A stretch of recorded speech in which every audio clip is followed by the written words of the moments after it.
Salam, vaxtınız xeyir. Deməli, biz bu günləri dərs 5-in suallarının izahına baxırıq. Sual 1. Müəllim dərs zamanı müalicəvi dərman bitkilərinin xüsusiyyətlərini şagirdlərə öyrədir. Lakin onlara bu bitkiləri qorumağın nə qədər əhəmiyyətli olduğundan danışmır.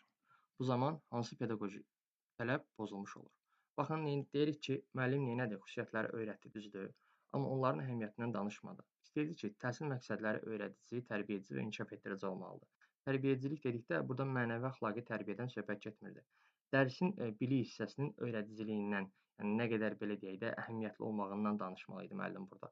Müəllim burada neynədir? Öyrətdi, amma əhəmiyyətindən danışmadı. Öyrədib əhəmiyyətindən danışmaq, bir şey eləyib digər bir şey eləməmək isə pedaqoji prosesin tamlığı prinsipinin pozulmağı deməkdir. Bundan əlavə pedaqoji prosesin tamlığında şagirdlərə təlim nəticələrini bildirməmək və təlim nəticələrinə çatmamaq da, belə deyək, çatmırdıqsa, onda da pozulmuş olurdu pedaqoji prosesin tamlığı prinsipi. Keçdik ikinci suala. Müəllim dərsi əyləncəli formada təşkil edərək müxtəlif oyunlardan istifadə edir. Şagirdlər hər dərsi böyük səbirsizliklə gözləyirlər. Bu zaman hansı pedaqoji tələbə riayət olunmuş olur?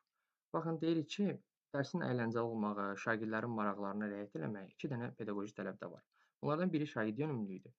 Digəri isə təhsilə bərabər imkanların yaradılmasıdır. Və çox vaxtı bunlar suallarda veriləndə yalnız biri düzgün variant olaraq qeyd olunur. Və dərsin interaktiv formada olmağı, şagirdlər üçün maraqlı olmağı, əyləncəli olmağı dedikdə, dediyimiz kimi 2 dənə prinsip, daha doğrusu tələb nəzərdə tutulur. Biri şagird yönümlülük, biri təhsilə bərabər imkanların yaradılması. Burada isə bir variant olaraq yalnız şagird yönümlülüyü var. Ona görə düzgün variant olaraq biz şagird yönümlülüyü götürürük. Sual 3. Qarabağ tarixi, daha doğrusu fənnini tədris edən müəllim şagirdlərdə vətənpərvərlik və dövlətçilik ideyalarını aşılayır. Dövlətin nə demək olduğunu, necə yarandığını, necə qorunub saxlanılmalı olduğunu onlara izah eləyir. Bu fəaliyyət şagirdlərdə hansı səriştənin və pedaqoji tələbin reallaşmasına xidmət edir? Deməli, müəllim neynədir?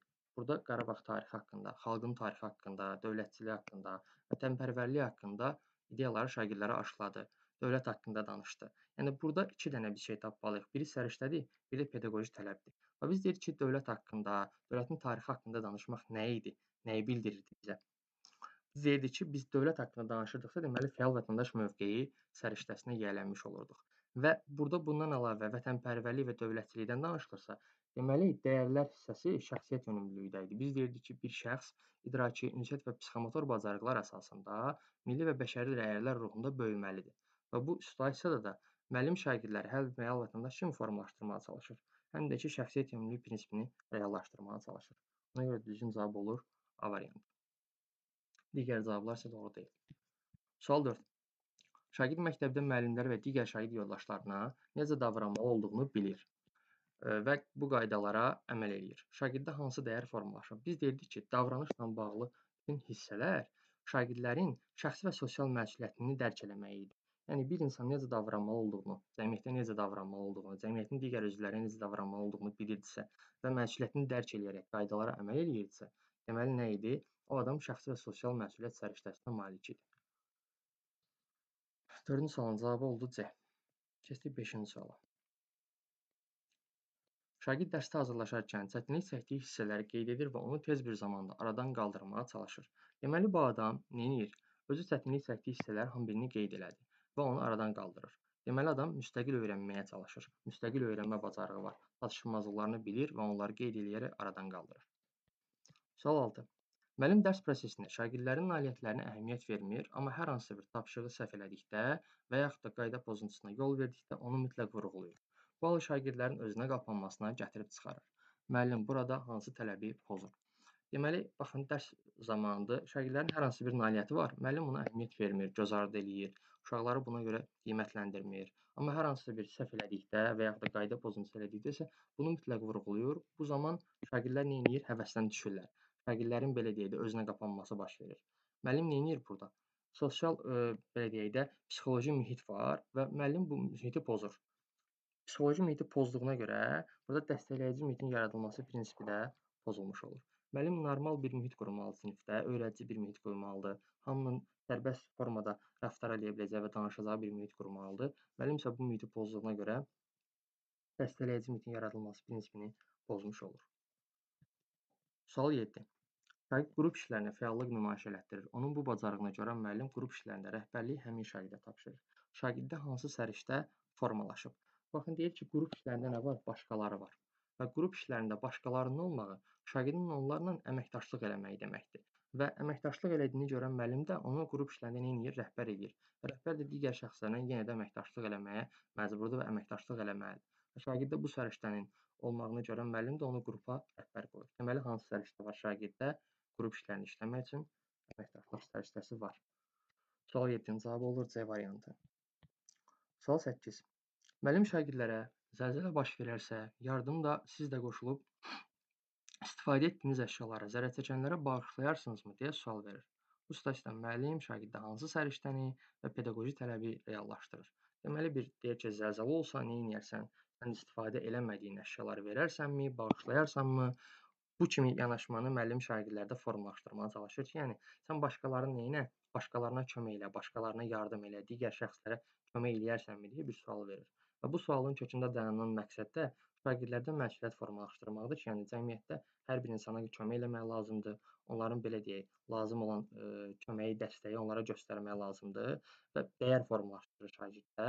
Şagirddə dəyər formalaşdırmaq, milli və bəşəri dəyər formalaşdırmaq isə şəxsiyyət ümumi prinsipinə, daha pedaqoji tələbinə əməl eləməyimiz demək idi və bundan əlavə cəmiyyət olan məsələlərin hər birində şəxsi və sosial məsuliyyət biz səriştəsini götürürdük ki, çünki insan öz məsuliyyətini dərk edirdi və cəmiyyətdə özünü necə aparmalı olduğunu, necə davranmalı olduğunu, yaxşı bir insan olmağın necə olmaq lazım olduğunu bilirdi. Ona görə də 8-ci sualın cavabı olur E variantı. Sual 9. Azərbaycanın faydalı qazıntıları mövzusunu keçən müəllim dərsi izah etsə də, faydalı qazıntılardan səmərəli istifadə etməklə bağlı heç bir fikir bildirmir. Bu zaman hansı pedaqoji tələb pozulmuş olur? Deməli, adam faydalı qazıntılardan danışır, amma onlardan səmərəli istifadə ilə bağlı heç nə demir. Deməli, birini eləyir, birini eləmir. Yəni, dərsin öyrədici hissəsi haqqında məlumat verir, amma dərsin tərbiyəci hissəsi haqqında şagirdlərdə nəyisə aşılamır. Yəni, onlara vurğulamır ki, əhəmiyyətindən ki, biz qazıntılardan niyə səmərəli istifadə eləməliyik ki, belə deyək də, növbəti nəsillərə çatsın. Bunu bildirmirsə, deməli, hansı prinsipi pozmuş olur? Pedaqoji prosesin tamlığı prinsipini pozmuş olur. Yəni, deyir ki, birini eləyir, birini eləmir. Sual 10. Şagirdlərdən biri dahi sinifi bitirib 5-ci sinifə keçdikdən sonra dərslərə adaptasiya ola bilmir. Yeni sinif rəhbəri bu problemi görsə də şagirdin dərsə cəlb edilməsinə, şagirdi prosesi cəlb etməkdən yayınır. Bu zaman hansı tələb pozulmuş olur? Deməli, şagird deyir, bu ibtidai sinifi bitirir, ibtidai təhsil səviyyəsini bitirdikdən sonra 5-ci sinifə keçir və müəllim problem görür ki, bu şagird dərsə adaptasiya ola bilmir, amma cəlb etməkdən yayınır, şagirdi dərs prosesinə cəlb eləmir. Biz deyirdik ki, təhsil hər kəs üçün əlçatan olmalıdır və müəllim təhsili hər kəs üçün əlçatan eləyən əsas şəxsdir. Müəllim isə burada şagirdi prosesi cəlb eləməklə onu təhsildən kənarda saxlayır və müəllim burada nə etmiş olur? Hamını dərsə cəlb eləmək, belə deyək də, vəzifəsini yerinə yetirmir. Hamını dərsə cəlb eləmək, hamı üçün təhsil əlçatan etmək isə inklüzivlik prinsipi demək idi. 10-cu sualın oldu. Cavab variantı D. Sual 11. Müəllim şagirdin səhv etməsini normal qarşılayır və onda özgüvən yaradır. Səhv etməyin normal olduğunu başa düşən şagird daha tapşırıqları yerinə yetirən zaman əvvəlki qədər sıxılmır. Bu situasiyada pedaqoji tələblərdən hansına riayət olunur? Deməli, müəllim neynədir?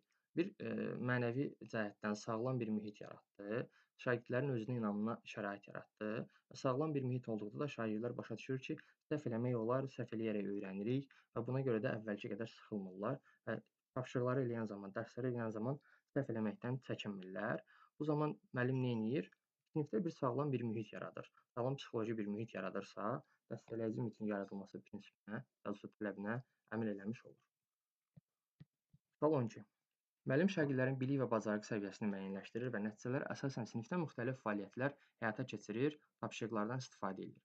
Burada hansı pedaqoji tələb reallaşır? Biz deyirdik ki, müəllim şagirdlərin işini, nəticələrini belə deyək, əsasən onları təhlil eləyir və ona uyğun plan qurur. Təhlil eləyir və ona uyğun olaraq da plan qurursa, müəllim burada inkişaf yönümlülük pedaqoji tələbinə əməl eləyirdi və burada da inkişaf yönümlülük pedaqoji tələbi olur A variantında. 12-ci sualın düzgün cavabı oldu A, inkişaf yönümlülük. Sual 13. Müəllim dərs zamanı çox vaxt şagirdlərin suallar verməsinin, dərsə aktiv qoşulmalarının qarşısını dərs pozuntusu olaraq fikirləşdiyi üçün alır və sualları yalnız özü verir. Bu zaman hansı pedaqoji tələb pozulmuş olur? Baxırıq ki, müəllim burada şagirdlərin dərsdə aktiv iştirakının qarşısını alır. Niyə? Çünki suallar vermək istəyir şagirdlər hər hansısa bir digər şagird yoldaşına və yaxud da ki, müəllimin özünə. Bu zaman müəllim onların sözlərini kəsərək deyir ki, yox, sualları yalnız burada mən verməliyəm və dərsə aktiv formada keçməkdən yayınır. Dərsi interaktiv formada təşkil etməmək isə şagird yönümlülük prinsipini pozmamız demək idi.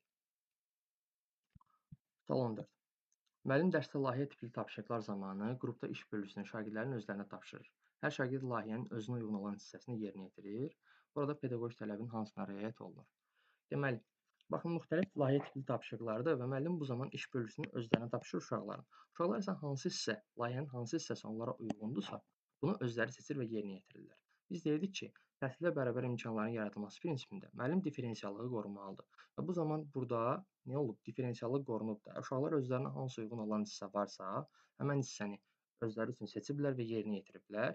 Yəni özlərinə uyğun olan, öz maraqlarına uyğun olan hissəni yerinə yetiriblərsə, burada differensiallığa əməl olunub və differensiallığa əməl olunmağı da təhsilə bərabər imkanların yaradılması prinsipinin qorunmağı deməkdir. Sual 14-cü cavabı oldu D. Şagird ona verilən informasiyaları təhlil etməyə bacarır. Şagirddə hansı səriştə formalaşır? Baxın, informasiyaları təhlil edib onun doğru və yaxud da yanlış olduğunu bilmək informasiya savadlılığına malik olmağımız deməkdir. Yəni bizə gün ərzində milyonlarla informasiya qəbul edirik. Yəni belə deyək də, sosial şəbəkələr üzərindən və yalnız burada təhlil bacarığı güclü olan insan, informasiya savadlılığı güclü olan insan həmin informasiyaları təhlil edib düzünü və yaxud da səhvini ayırd edə bilir. Sual 16. Şagird ona verilən tapşırığı fərqli yolla həll etmək qabiliyyətinə malikdir. Şagirddə hansı səriştə formalaşıb? Baxın, deməli, biz dedik ki, verilən tapşırıqları və yaxud da ümumiyyətlə qarşıya çıxan problemləri, məsələləri müxtəlif yollarla həll eləmək və verilən hər hansısa bir şeyi müxtəlif yolla belə deyək də, öyrənmək mi deyə, başqalarına öyrətmək mi deyə, bu yaradıcılıq səriştəsinin olmağı deməkdir bir insanda ki, o insan yaradıcılıq qabiliyyəti var ki, verilən hər hansı bir məsələni fərqli yolla həll eləməyi bacarır. 16-cı sualın cavabı oldu C. Yaradıcılıq. Sual 17. Şagird müxtəlif xalqlara və millətlərə qarşı ayrı seçkiliyə yol vermir. Şagirddə hansı dəyər formalaşıb? Biz dedik ki, müxtəlif xalqlara, millətlərə, başqa mədəniyyətlərə qarşı belə deyək də, tolerant olmaq, düzgün yanaşmaq mədəni müxtəlifliyə hörmət dəyərinin formalaşmağı deməkdir bir insanda ki, müxtəlif xalqın və millətlərin nümayəndələrinə qarşı və yaxud da mədəniyyətlərə qarşı adam nə edir? Dayanıqlıq göstərir. Yəni belə deyək də, hər hansısa bir səhv yanaşma göstərmir. Sual 18. Azərbaycan dili dərsində müəllim şagirdin sintaktik təhlil zamanı etdiyi səhvlərini düzəltməsi üçün ona düzgün istiqamət verir və şagird tapşırığı uğurla yerinə yetirir. Bu situasiyada pedaqoji tələblərdən hansına riayət olunur? Baxın, fəaliyyətin stimullaşdırılması tələbində biz deyirdik ki, şagirdə düzgün yol göstərməlidir müəllim. Nə zaman? Tapşırıqları eləyən zaman hər hansı bir səhv edirsə, ona düzgün yol göstərməli idi ki, o fəaliyyətini düzgün formada yerinə yetirə bilsin. Və korrekt edici rəydən danışırdıq ki, biz burada korrekt edici rəy nə idi? Səhvləri yerindəcə düzəltmək idi. Və müəllim də burada şagirdin səhvləri yerində düzəldir, yəni ona korrekt edici rəy verir, düzgün yol göstərir. Və bu zamanda deməli hansı prinsipə tələbə daha doğrusu əməl olunur? Fəaliyyətin stimullaşdırılması tələbinə əməl olunur. Sual 18-ci cavabı oldu B. Sual 19. Müəllim kimya dərsi zamanı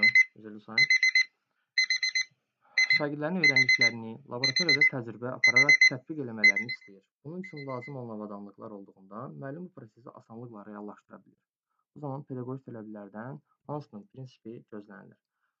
Bax, məktəbdə əgər avadanlıqlar varsa, infrastruktur varsa və bunu belə deyək də, dərsi eləməyimizə hər hansı bir maneə törətmirsə, əksinə dərsi daha yaxşı keçməyimizə şərait yaradırsa, deməli məktəbdə nə var? Dəstəkləyici mühit var ki, normal bir mühit var ki, həmin mühitdə müəllim istədiklərini reallaşdıra bilir və eləyə bilir. Dəstəkləyici mühit iki hissədən ibarət edir. Bir infrastruktur və maddi-texniki bazadan, bir də ki, psixoloji və mənəvi mühitin yaxşı olmağından. Burada isə infrastruktur və maddi baza hissəsindən danışılır bu sualda. Düzgün cavab olur C variantı. Sual 20. Ətraf mühiti necə qorumalıyıq sualı şagirdlərə verilir və bununla bağlı qrupda müzakirə aparıb cavab vermələri tapşırılır. Şagirdlər müxtəlif cavablar verdikdən sonra müəllim sualla bağlı müzakirəni yekunlaşdırır. Burada hansı pedaqoji tələb pozulmuş olur? Baxın, ətraf mühiti necə qorumalıyıq bir sualı verildi və müəllim müzakirə apardı. Hər bir şagird cavab verdi necə qorumaqla bağlı. Sonra isə müzakirə dayandırıldı. Müəllim müzakirəni yekunlaşdırdı. Necə qorumalıyıqla bağlı suallara şagirdlərin cavab verməyi dərsin öyrədici hissəsini reallaşdırmağımız deməkdir. Amma tərbiyə edici hissəsini müəllim nə edir burada? Reallaşdırmır. Yəni ətraf mühiti necə qorumalıyıq haqqında fikirlər bildirildi, amma qorumağımız niyə qorumalıyıq? Yəni əhəmiyyəti nədir? Qorumaq üçün nələr elədik bildik, amma niyə qorumalıyıq? Niyə qorumalıyıq və əhəmiyyətli olmağı nədir ki, ətraf mühitimizlə bağlı? Bununla bağlı müəllim hər hansısa bir fikir bildirmədi və yaxud da müzakirəni genişləndirmədi. Bu zaman nə olmuş olur? Öyrədici hissə reallaşdırılmış olur, amma tərbiyəçi hissə reallaşdırılmış olmur. Öyrədici və tərbiyəçi hissələr hardaydı? Pedaqoji prosesin tamlığındaydı və müəllim burada hansı tələb pozur? Pedaqoji prosesin tamlığı tələbini pozmuş olur. Bugünkü test cavabı bura qədər. Növbəti test zamanı görüşərik. Sağ olun.